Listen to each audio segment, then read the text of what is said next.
Do you suck at PvP? Tired of taking L's? Well, with these tips, you will be able to never take one L again. But if you still do, maybe PvP is not for you.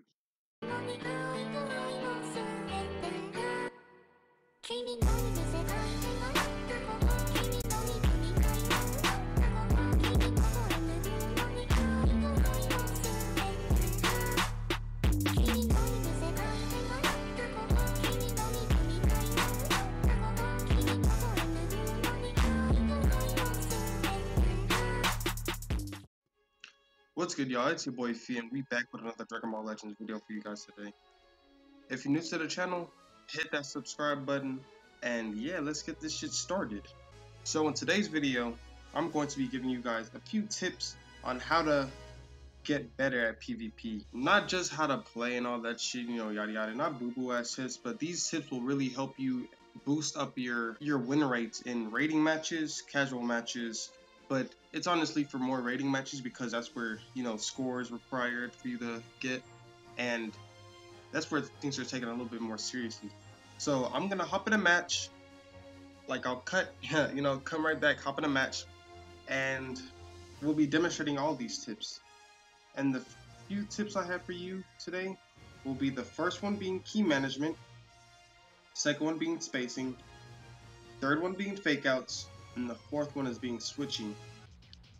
Okay, so I decided to choose a little story mission because, well, for one, I have to, you know, get my, what's it called, my XP up because I'm trying to get people up to level 1500. So that's why I just decided to do this, and I didn't really want to demonstrate in a casual match, and since there's no like really practice mode, because that would be kind of dumb on this game, I just decided to do it here. So the first one is spacing. That's what I want to talk to you about firstly. Now what spacing is honestly just general movement. You know, left, right, forward, backwards, dashing, dodging, all that shit, etc. So usually, whenever I begin a match, I usually back up first, because I want to get, like, you know, like the lay of the land, space out, see what my opponent's gonna do and all that stuff. On the screen, I'm really just gonna be fucking around because, you know, I really could care less, but it's more of like a demonstration for you guys. So, you know, hit him with a strike card, and I go ahead and go for the dash before I use my strike card. My second strike card, sorry. So, at the end of the day, Dragon Ball Legends is still a fighting game, so you're gonna want to, you know, like, think ahead of your opponent. Know what he's gonna do, know what you need to do if he's not doing anything, and react correspondingly. So that's why every beginning fight you start off like that. You're usually mid-range because there's close, mid, and far. So once the match starts, you start off mid. So what I always do is go back some so I can get to far range. If I see an exclamation mark above his head, I know he's going to do something unless it's a key. Well, see, as you can see right there, sometimes it's a key blast. Like, they have the exclamation mark for the key blast bait, and then, but majority of the time, if it's not a chain combo, they're gonna show you the exclamation mark whenever you use any arts card, for that matter. Except for I don't think that the green exclamation marks are shown for the green cards. Yeah, the exclamation marks aren't shown for the green cards. So yeah, that's honestly what spacing pretty much is. Getting your distance, being able to see your opponents so you can know what they're about to do, and just figure out how to counter react to that, regardless of what it is. But I'm going to go ahead, finish up this match, hop right back into another one, just so I can show you guys the second tip. Okay, now the second tip I'll be showing you guys today is how to manage your ki. Usually, well, commonly everyone knows the, you know, the old sidestep method. That's you use a ki, you use an arch card, dash to the side if it's a melee card, do another melee, dash to the side, get your ki blast out, and then, you know, that's up to like a 5-card combo right there. But honestly, there are way more better options for you to conserve your ki, because what you don't want to do is ever run out of ki for you to react in any kind of way. Let's say that you have no vanishing, because you used it, and then you have like no ki. That person is able to do anything he wants to you because you can't like defend yourself in any type of way. For example, you can be far away, and then he's shooting you with a ki blast, and you, since you can't dodge, you obviously have to take those hits automatically. So what I usually do is keep at least 30 points of ki, because I know that if I'm not going to be able to use like if I can't dodge, I obviously have to use a ki blast card. But honestly, you don't even always have to use ki blast cards to like manage your ki. You can honestly just go up and hit him with a regular attack. But as you can see, when I dashed right there, I couldn't, no ki was regenerating at all. So what I usually do, which is a way smarter idea, is just move up. Move up close enough to get a hit in, and then just keep it going, because they're not going to expect that. When you just like smoothly walk up, you're gaining, I think it's at least 3 points of ki, instead of dashing and gaining nothing. So like, what's the point in that? And I know some people dash up to you, dash to the side, and then use another card, but that's risky because you can, let's say you dash up to somebody and then you do a side dash, but they're smart enough to just hit you with regular attacks, so you're taking damage, and you can even have more health than the second person, but it's like, it's damage you don't need to take, because this tip right here is a way better option. So sidestepping in the beginning, you know, whenever you're using your cards, but always keep a little bit of ki so you can have a way to counter react to anything that your opponent's doing. That's the easiest way to manage ki. Moving, like just simply flying instead of dashing all the time, that's a good way to manage ki. It might be a little bit, but having ki is better than nothing. So I'm gonna hop right back into it. I know I have one more energy. I have one more thing of energy left, and I have like 2 more tips I have to give, but I'm on the 3rd one. Once I get to the 4th one, it's obviously gonna be filled up. So yeah, let's hop right in it. Okay, so now for the 3rd tip, this is what I like to call fake outs. And fake outs are things such as ki, you know, when you bait ki. I just like to call that a fake out, because it's gonna make them want to use their vanishing gaze if they're not wise enough to just move to like fly to the side. And that gives you a free vanishing gauge, or you can be smart about it and just light punch him to get that distance, back up, and then hit him with a ki blast. But there's also this other thing that I kind of like found out in the game that I don't know if everybody knows. This video is mainly going to be pointed towards beginners or people who still have trouble in PvP, because you know, pro players usually know what they're doing. So it's this thing I like to call the strike bait. And what that is simply this. Oh, sorry, that was late reaction.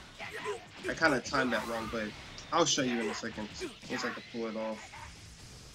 Nah, it's fine. I could take all these. They're not that strong anyways. So I use a ki guard and then just dash to the side. Now, whenever someone's going in for an attack, it's usually like you usually vanish mid. You actually get to vanish mid. What's the word? Like mid attack. Yeah, pretty much. So mid attack. It's an easy way to like make your opponent think that you're going in for the kill, but you're actually just dodging to the side. See, just like that. And you can continue with another card, sidestep, boom, right there. That's a move. Now, what you don't want to do, what I foolishly did right there, you never want to sidestep whenever you're using a ki blast, because at the startup time, it's kind of like, you know, too long. So the best thing to do is just sidestepping with strike arts cards are the best things to use. Excuse me. So perfect. That was a perfect example. Vegeta tried to use his ki blast card on me. I started it off with a strike card, and then I just teleported right to the side of him. And he even tried to continue his combo, but he didn't get to me because I was giving him a feint. So he didn't know at all what was happening, and it's not like he could have stopped himself because he already used his vanishing gauge. So that's the 3rd tip I want to tell you, and then We'll hop right in with the last one. That one should be really quick because it's, you know, not something super supreme, and it doesn't really require skill, but it requires a sense of like timing, you know, your feints, perfecting those, and etc. etc. Okie doke, guys. For the last tip I want to tell you guys about, in order to better yourself at PvP, is switching. Now, you all know what switching is. It's switching to the next opponent. I mean, yeah, your next teammate. And you know, when you're getting hit in a combo, you know, there's a type of switching called cover, and that's what's gonna keep the main person that you were with just before from taking as much damage as you should. But the best way to manage your switching is honestly to not the best way to manage your switching is honestly to not you know, just use it all rambunctiously. If I see that he's attacking me, for example, I'm going to show right here. Boom, I dashed. I just kind of, you know, took an L on that one because that was not what I wanted to do. But here we go, right here. I have no more Vanishing Guard on my Goku. So what I'm going to do is get up and continue the combo. Back up. Get my ground, you know, get my space. See what he's gonna do. Boom, he hit me with the basic light attack. I can keep it going, so I have free grounds to do it. Because unless he uses cover, this is an AI of course, so he's not gonna be that smart, but let's say he's using cover. I'm gonna take these hits so I can demonstrate it. Boom, right there. And I just switched to Piccolo. Now, the only thing I did foolishly was use my Key Blast card, but it's because, you know, I'm playing around since it's, you know, just a campaign mode. But the thing you would really want to do is switch and then use your, whenever you vanish, switch to the next teammate who is available because, you know, there's timer counts that you have until you could do it again. So you want to switch to the person you want to do, and then if you do have a Strike Arts card, use it because Strike Arts cards work really great in close range because it's obviously a face-to-face attack. So I'm going to show it another example just so you guys can know. Oh man, sorry guys.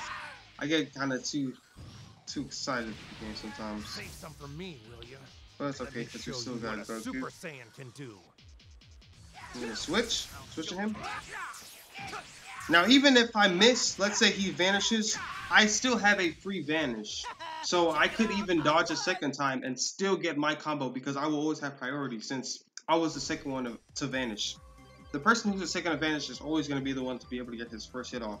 So that's why you really want to use that method because it's the best way to go whenever it comes to trying to be the first one to get your, not even just like your Dragon Balls, because you can like easily just throw Key Blast Arts cards that have the Dragon Ball on them, and miss or not miss, you're still getting that Dragon Ball.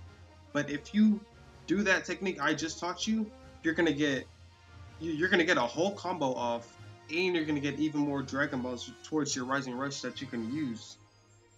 And it's gonna be more hindrance for the other teammate because he's obviously gonna switch out. He doesn't want to lose just like you don't want to lose. Excuse me, sorry. So those are 4 tips. Hopefully you take what I said and practice on it in casual matches, and then it helps you in rating matches. Hopefully it boosts your win rates, gets you rated up like 100% more, and you'll never have a problem with PvE again. But I know sometimes, because you know the game's still fresh and there's still issues with the dodging mechanics and, you know, connection issues in PvP and yada yada yada. But if you do end up getting into a match with like if it's a smooth sailing match, take these tips, bring them in PvP, and yeah, you'll be good to go. But anyways, that's gonna be the end of the video. My name's Fee. Actually, there's one more last thing I want to teach you guys. It's not really a teach you guys, but I just want to show you guys something. So this right here, this is my main PvP rating match team. I haven't been doing rating match lately because I'm trying to get my people to 1,500. Because every time I get on a rating match, I try my hardest to win, but it's just so hard because you see Piccolos that have like over 400,000 health and really strong ass Gokus, and it's like, I'm just gonna get smacked. But this is my main PvP team, and as you can see, majority of everyone benefits from it besides Krillin and Piccolo. But those units are just so good that I don't even need anybody really else to to boost them up with their Z ability. But my main OP go-toers are Goku, Krillin, and Krillin, and this is the reason why. So usually you start off with HV Goku, you know, Heart Virus Goku, because he has the best sets to start off with. Everything is where is it? Yep. Once from the start, everything is -10. So that's of course your best person to start off with, regardless of what kind of team you come across. Unless you start off with someone else, get the combo win, and then switch to Goku, you still have enough time to use his ability. But let's say Goku dies, because you know every card art you use for Goku, that's taken away from your health. This Krillin right here, this OPS Krillin, he benefits from that. So if Goku dies, and it's not like he's gonna die first, because you're obviously gonna want to switch out. You don't want Goku to die that soon. It's just the game's just started, you know. But whenever Goku does die, and let's say you switch to Krillin, Krillin's gonna get that. He's gonna get 25% health back. I don't know why I pressed X. It was on accident. But if Goku's dead, he's gonna get 25 HP. And Krillin is so powerful that he can rest himself. That's being his main ability. But let's say Krillin so happens to die. That's when I pull out this Goku, and he gets a boost with his blast if Krillin dies. So it's like, it's so perfectly set up that if you use the abilities to, like, you know, balance yourself out, it's perfect. And I have Raditz here because he gives Heart Virus Goku a boost in health, and all other Saiyans, because you know you don't want Goku to die that soon, so you're gonna need the extra health. And then I have Vegeta to balance out the ranges, because HV Goku is a melee type, and Red Goku is a blast type, but with Vegeta giving him even more boost to his blast, that's OP. So yeah, make sure whenever you're making a team for your rating match, make sure that you have all your benches and your main 3 set up perfectly, and that you go to boost them as much as you can, because you can have a person up to 1,000, 1,500, shit, even like 2,000, and if he's not soul boosted, there's no point in even bringing him on the team, because he's gonna be a sponge, but it's not like he can really output damage unless he's just that good of a player. But yeah, that's the last thing I wanted to say. It really wasn't a tip, it was just a, you know, a team building-esque guide. But that's gonna be it for today's video. Remember, if you're new to the channel, subscribe. That'll help me a lot. If you enjoyed these tips, if they help you all in the future, if you just like the video in general, if you like how I fuck up, no, I'm just kidding. But if you like the video, leave a like. It'll really help me out, and it's just a click. It's not like gonna hurt you. You know, like, people aren't gonna be knocking at your door asking for money and stuff like that. It's just a like. And yeah, that's it. I'm out. I love you all. Peace.